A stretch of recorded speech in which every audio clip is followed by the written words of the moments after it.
A picture? What the hell is this?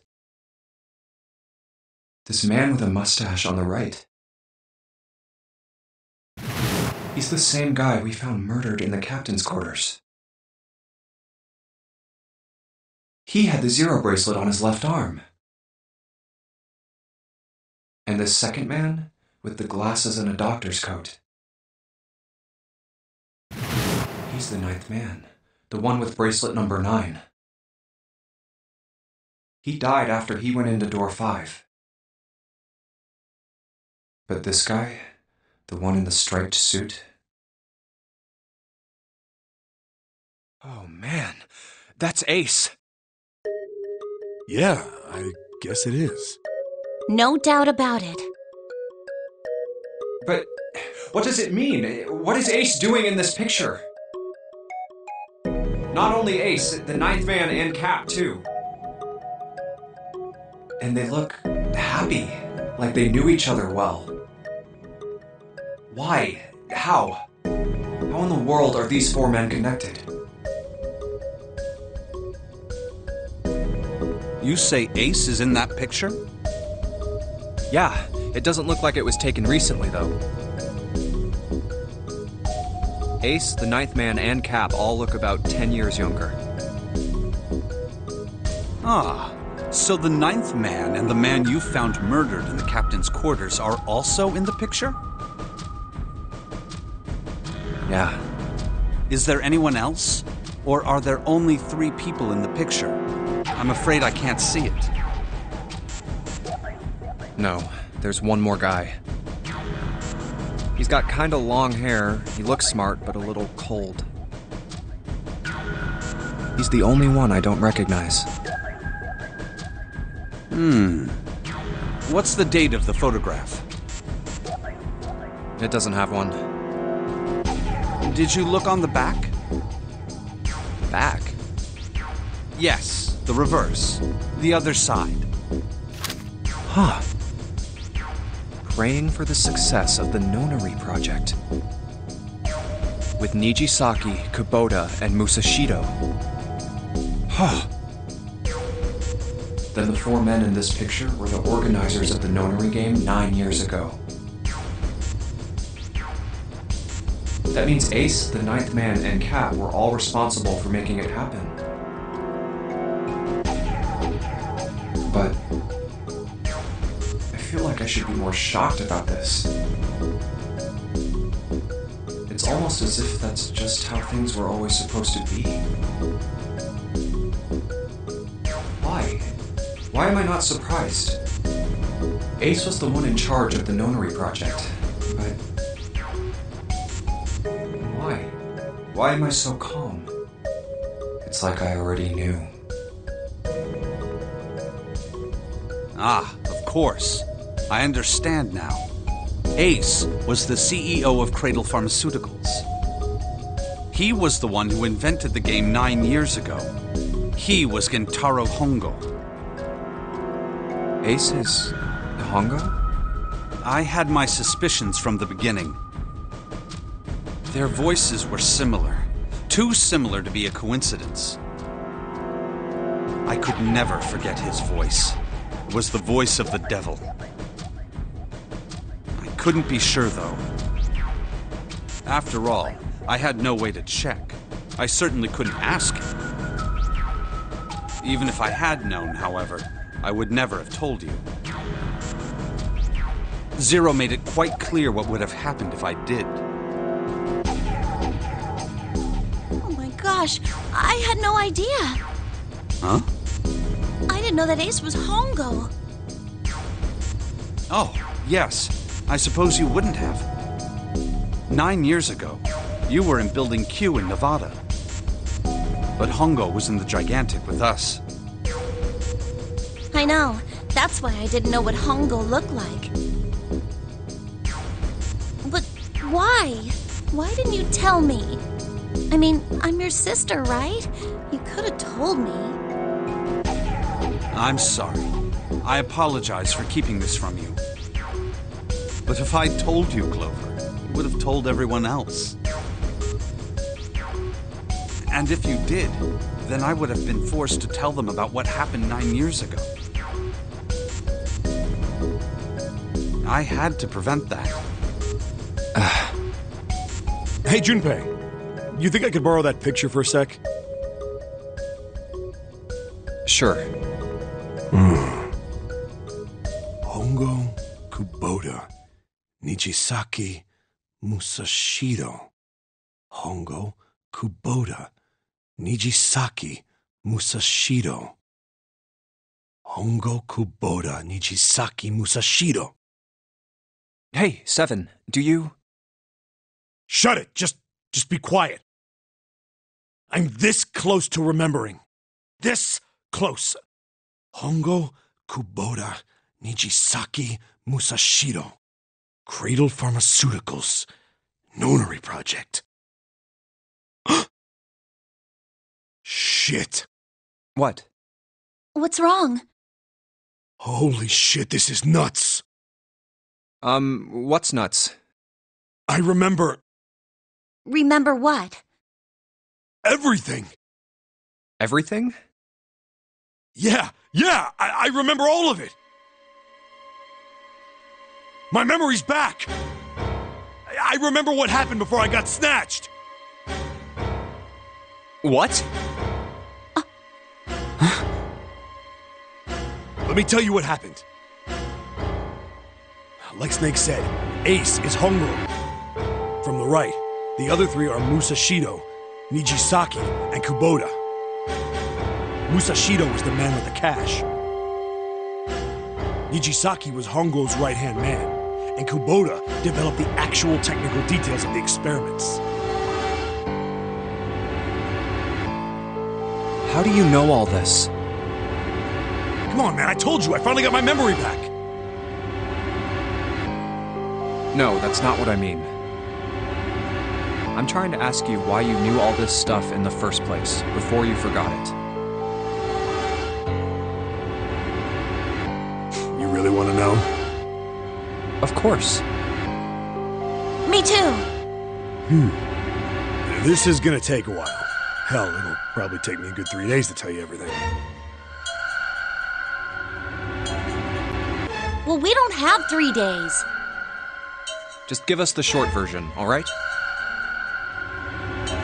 Short version, huh? Alright, fine. I'll give it a shot. No promises, though. I'm a detective. It's a little awkward to say this about myself, but you could probably consider me a lone wolf type. I hold to my own code, as I think doing what's right is more important than doing what you're told. That's why I followed my gut that night. A slim lead brought me to the wharf. It was 9 years ago. The wharf had been cold as fuck, and I could barely see squat. I was investigating a mess of kidnappings, all of them children. It all had one thing in common: a history of visits to one particular hospital. A hospital under the management of Cradle Pharmaceuticals. My investigation had turned up evidence that Cradle had been involved in the kidnappings. After a little sweet-talking, I managed to finally get a real lead from someone inside Cradle. My source told me this. Tonight, a ship is set to take the children to a large passenger liner docked offshore. So I headed to the wharf. In the shadows, I searched the harbor until I found the ship I was talking about.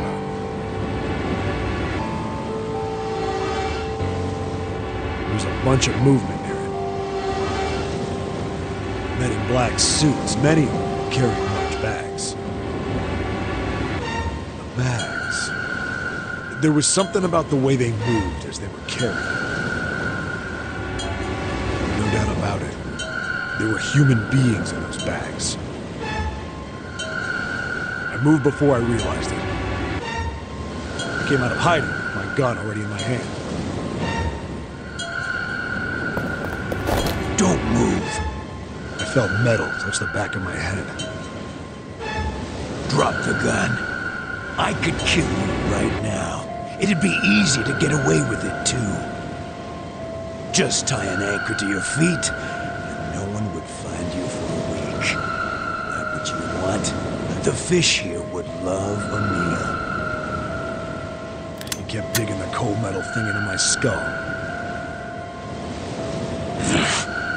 There was nothing I could do. I did what he said and laid my gun on the ground. Then suddenly, there was a sharp pain in my neck. A needle. A drug? That was my last thought. My face hit cold concrete. I was out like a light after that.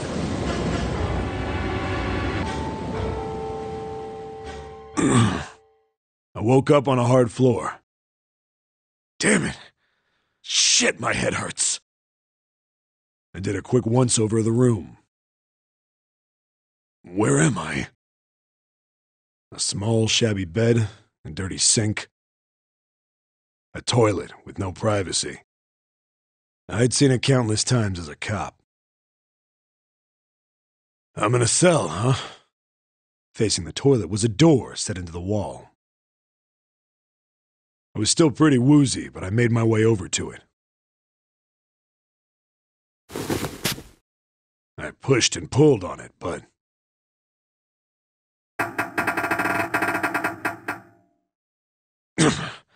it won't open. Not like I expected much else. Would be dumb enough to put me in a cell and leave it unlocked. Threw myself against the door a few times, but it wouldn't budge. I knew it. I gave up and made my way back to the bed, and sat down. Huh.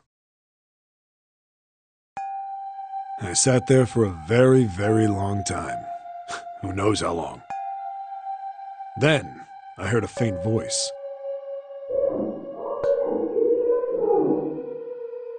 The voice was far away. I couldn't understand what it was saying. But I could hear one. It was pretty high, probably a little kid. Huh? No, it was several. I hear 5 or 6, maybe more. Where? Where are they coming from? I pressed my ear to the wall and tried to listen through it.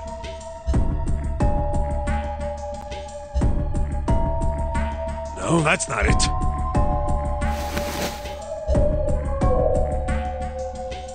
Left. It's coming from under the bed? I hauled on the metal frame and flipped the thing over.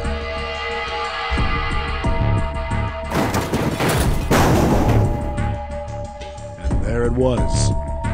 The bed had hidden an air vent under it. The hole in the wall was covered by a metal grate. I dropped flat on the floor and peered through the grate. I couldn't see shit. But I knew it in my gut. This was where those voices were coming from. Hold on.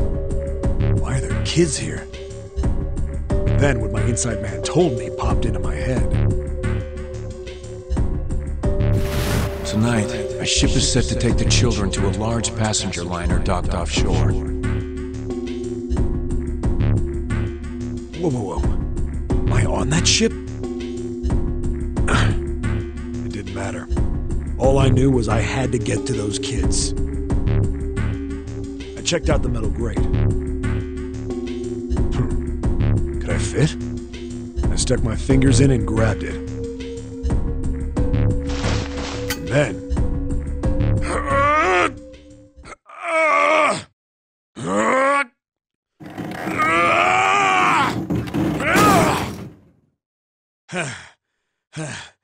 Yeah! How do you like that, you son of a bitch?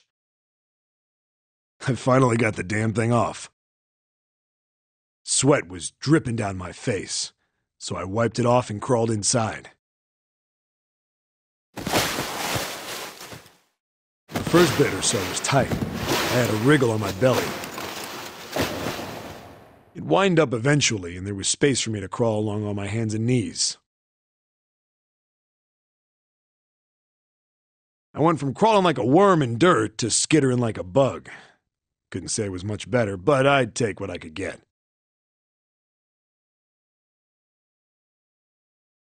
And when I'd been in the thing long enough to start wondering where it'd take me, a massive sound nearly scared the piss out of me. It was like a heavy metal door had just been slammed shut. Then, there was a voice.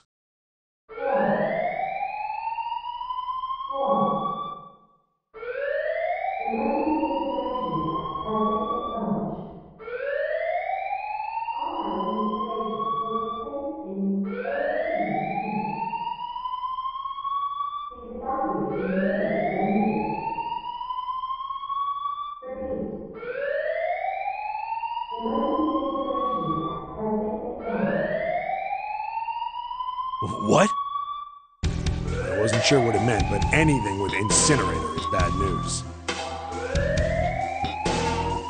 Then, almost as if that was a cue, I heard a mess of young-sounding voices.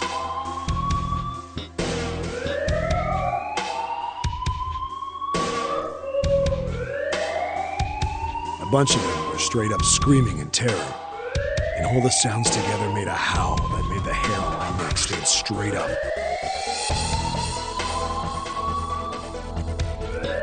Damn it! What the hell is going on here? I scrambled through the duct as fast as I could. I made a giant racket, but I didn't care at that point.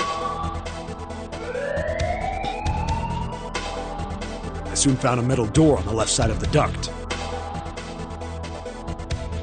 The kids were screaming on the other side. I found it. I yanked the handle and threw the door open. I almost ripped the metal off its hinges.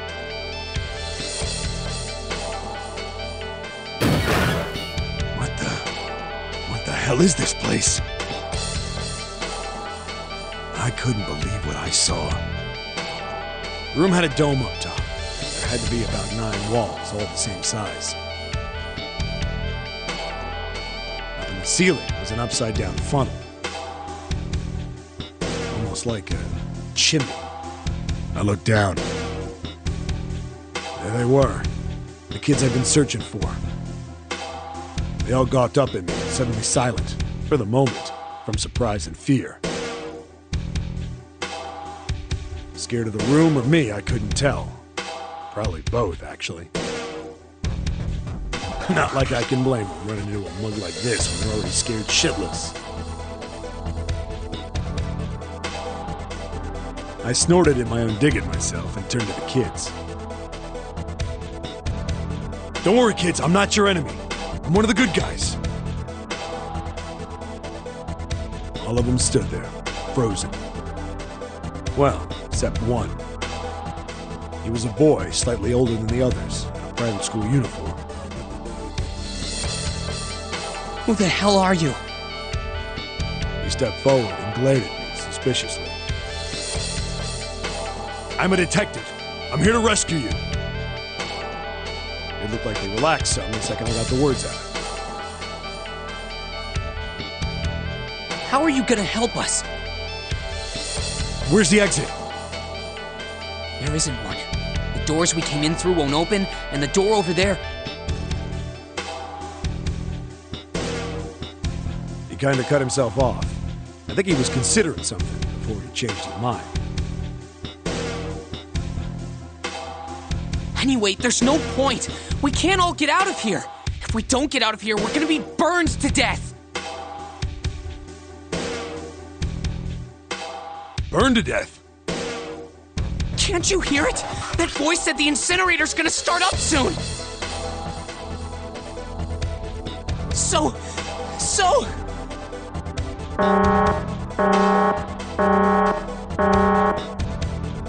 The voice spoke again. Incineration will begin in 15 minutes. They only had 15 minutes. I looked back down at the kids. Looks like a good 20 or 30 feet to the floor. No way I could pull them up. Too big of a distance for any of us to reach. What the hell was I gonna do? But then I got an idea. Wait right there. I'm gonna be right back. What? Where is he going?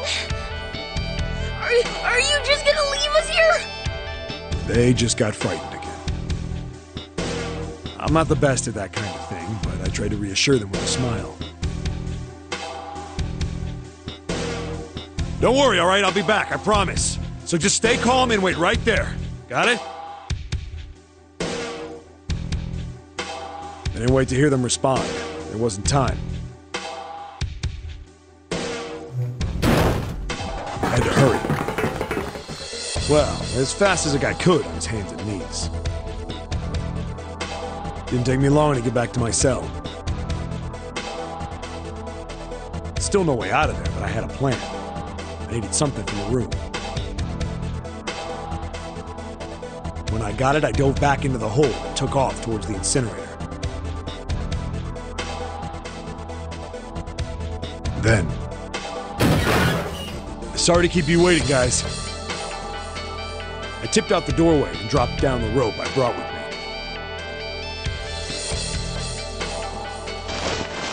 Back in the cell, I'd torn the bed sheets into strips and tied them together to make a rope. It was sloppy, but it got the job done. All right, just tie that around yourself, okay? I'll pull you up one at a time. Right! Huh. Wait a sec. Something was off. There were more of you before. Where'd the rest of you go? The boy in the uniform answered. I let them go on ahead. We opened the number 9 door and they left. What? You're telling me you opened that door? That's what I said! Then what the hell are you doing here? We couldn't go with them! Why not? Look, the only people who can go through the numbered door... He was in the middle of explaining when...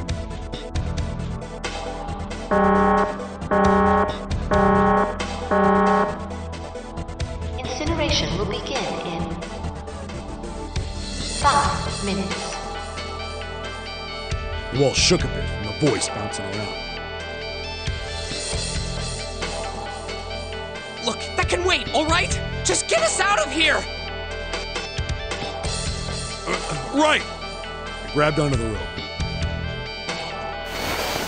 First one I pulled on was a girl with a ponytail. Next was a girl with a red necktie.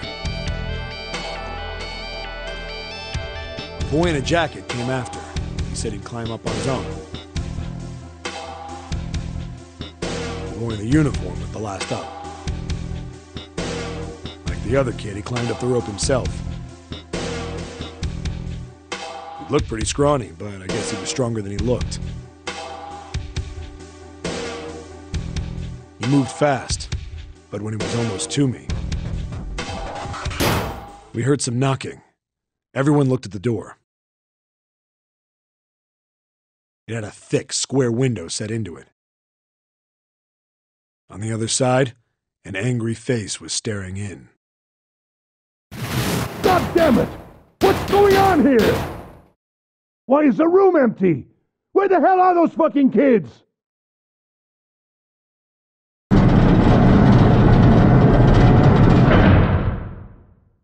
The door opened, and a man stepped in looking half mad with fury. I recognized his face. I saw him many times in photos during my investigation. The man's name was Gintaro Hongo, the CEO of Cradle Pharmaceuticals. Hongo saw the boy hanging from the rope. Yeah! It was like he was an animal. He lunged for the rope. Hurry! I know! The boy in the uniform booked it up the rope. You son of a bitch! Get back here, you little shit! 15 feet. 10. The second I could reach the kid, I grabbed him. I hauled him up and tossed him into the duct behind me. No! Hongo had lost it. His face didn't even look human. It was like the bastard pulled off his fake face, and he was really a terrifying devil or some kind of damn monster.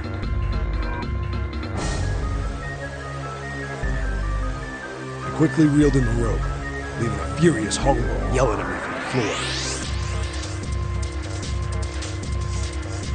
You fucking bastard! You won't get away with this! How dare you compromise this experiment! Experiment? What experiment?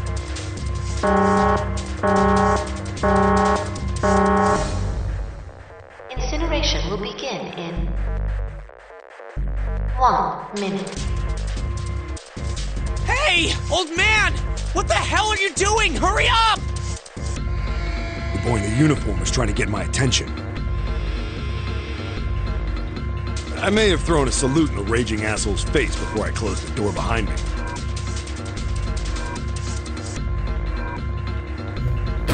No point to going back to the cell, so we went down the other direction instead. After about 30 feet, we came across another duct on the left. This one was heading down. Everybody nodded and took turns sliding down it. The duct emptied us out to a narrow hallway. There was a door on either side. The one on the left was a normal double door. But the one on the right was familiar. It had black and yellow stripes, and a device next to it on the wall. The plate on it read, Incinerator. Incinerator? Yeah, that's where we were. It was the girl with the red tie who answered me. We were inside an incinerator? Yeah, Hongo might still be there. It looks like it's been shut off, though. Wait, what? If he's still in there... Yeah, that's not good. That meant better. We gotta get out of here. Go to the other door, hurry! The kids started running, and I was close on their heels. On the other side of the door was a large spiral staircase. Run! Didn't need to tell them twice. Up, up, and up. Feet pounding the steps, our arms pumping fast. Round, round, round, the devil was on our tail. The stairway kept going. I passed a couple of lanyards when the boy in the uniform suddenly spoke.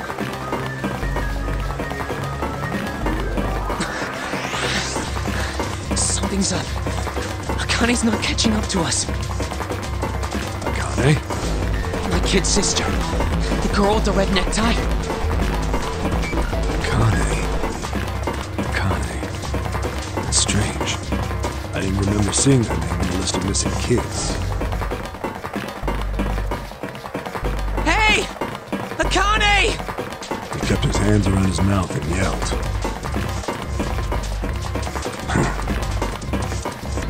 Maybe we outran her. The boy in the uniform skidded to a stop. I stopped too. So did the other two kids. When did we do that? Well, we passed a couple big rooms on the way here. Maybe she took a rest in one of them? No, that's impossible. Sorry, Grandpa. You keep going. I gotta go look for her downstairs. You turned to go. Hey kid, wait! God damn it, I said wait! I don't think the kid even heard me. Fuck! I spun around to the boy in the jacket, and a girl with a ponytail. I'm going after him. You two keep going, alright? You got it? The girl nodded and ran up the stairs. With the boy. I'm going with you. I didn't have time to argue. I just nodded and took off down the stairs. I could hear him following me. We ran all the way to the bottom floor, calling for her. Akane was nowhere to be found. God damn it, where the hell did she go? I could tell the kid was frustrated. And then suddenly... Help me! Somebody help me! we heard a girl's voice. Akane! The boy in the uniform threw open the door and leapt into the hallway by the incinerator. We rushed in after him. I couldn't for the life of me believe what we were seeing. That bastard Hongo had Akane by the arm and was forcing her into the incinerator. Come on, goddammit, move! No, I don't want to! Let me go, please! Let go of me! She planted her feet squarely on the floor and was struggling to get away. But Hongo was bigger and stronger. She wasn't gonna win.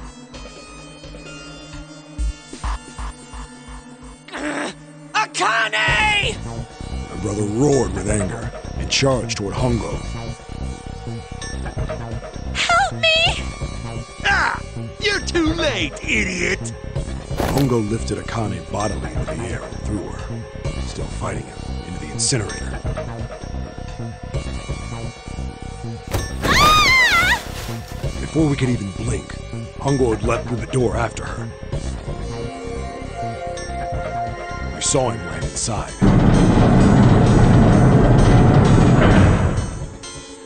And then, the door slammed shut. We ran to the door. We did everything we could think of to get the thing open. But Fuck! It's no use! The goddamn thing won't move an inch! he started slamming his fists against the door. He was close to shattering his knuckles with how hard he pounded on it.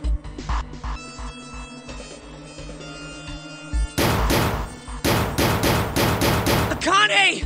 Akane! Are you okay? You came back! Her voice was muffled, but all of us could hear the sheer terror in it. What should I do? I think I'm trapped in here! Where's Hongo? He went out the other door! What? Warning. Warning. Emergency incineration command has been acknowledged. Automatic incineration will take place in 18 minutes. Please evacuate the incinerator immediately. Repeat. Emergency incineration command has been acknowledged. You fucking kidding me? It's the same damn thing! Are you there? Yeah, we're here. Just hang on, alright? We're gonna figure out a way to save you. His words would have seemed like a sick joke to her if she'd been able to see how white and bloodless his face was right then.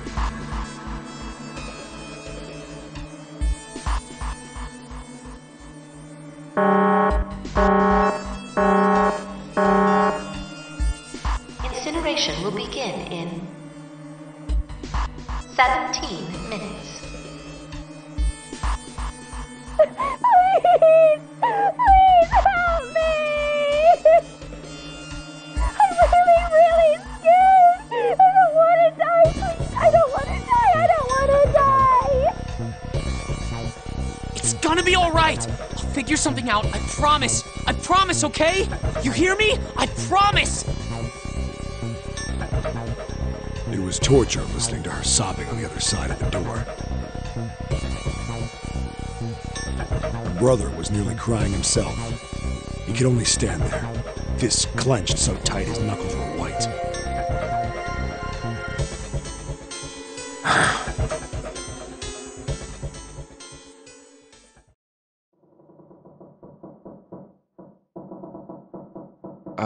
What happened then?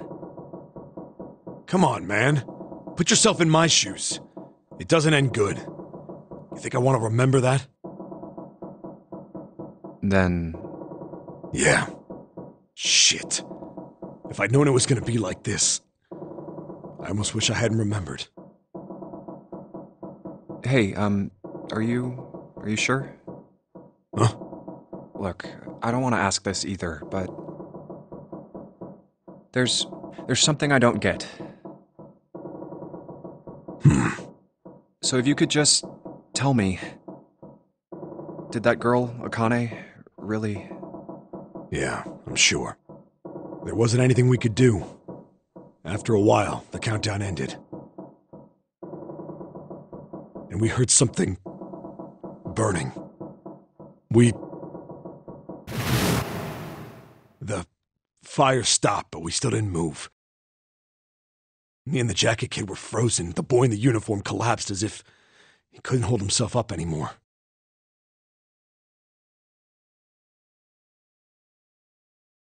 A few minutes passed. The door opened. The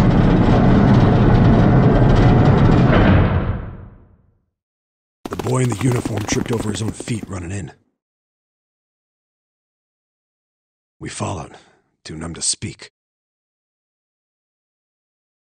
The air in the incinerator was hot.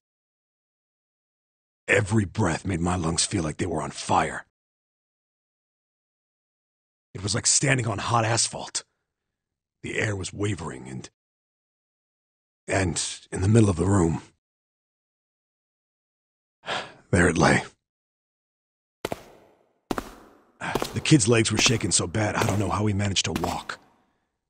I couldn't see his face, but his body somehow looked empty. Finally, he reached it. He fell to his knees as his legs gave out on him. And then...